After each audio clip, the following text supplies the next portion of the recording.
لیکن ابھی بھی سفر جاری ہے، سفر ختم نہیں ہوا، آپ کو بیدار رہنا پڑے گا۔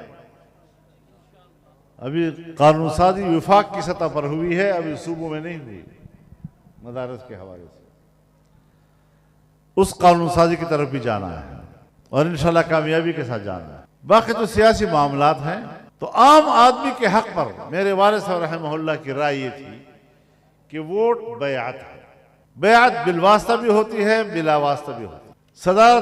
صدارتی نظام میں آپ ایک ولی الامر کو براہ راست ووٹ دیتے ہیں، اور پارلیمانی نظام میں آپ ایک ولی الامر کو بالواسطہ دیتے ہیں، اپنے حلقے سے نمائندہ منتخب کرتے ہیں، وہ آگے جاتا ہے، وہ وزیر اعلیٰ بھی منتخب کرتا ہے، وہ وزیر اعظم بھی منتخب کرتا ہے، وہ ملک کے صدر کو بھی منتخب کر لیتا ہے۔ اب آپ مجھے بتائیں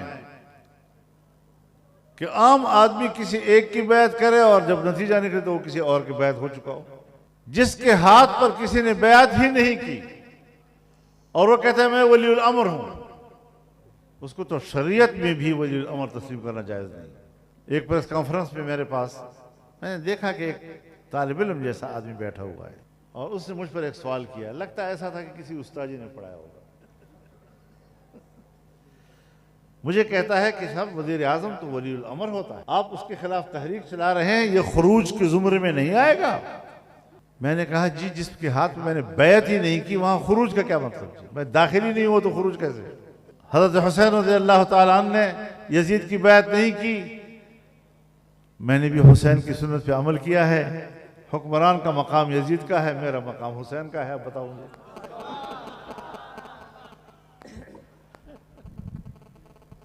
اور پھر اللہ رب العزت ایک آیت میں دو باتوں کا ذکر کرتا ہے اور عطف کے ساتھ کرتا ہے۔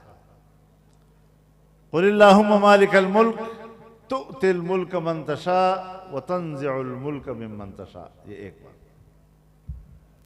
وَتُعِزُّ مَنْ تَشَاءُ وَتُذِلُّ مَنْ تَشَاءُ، یہ دوسری بات۔ تو کبھی تو ایسا کرتا ہے کہ اللہ اقتدار بھی دیتا ہے اور عزت بھی دیتا ہے، کبھی صرف عزت دیتا ہے اقتدار نہیں دیتا، کبھی صرف اقتدار دیتا ہے پھر عزت نہیں دیتا۔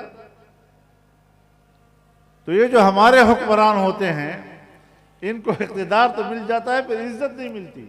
تو میں نے کہا اقتدار تو یزید کو ملا، عزت حسین کو ملی۔ تو انشاءاللہ العزیز ہم نے محنت کرنی ہے اور نتائج اللہ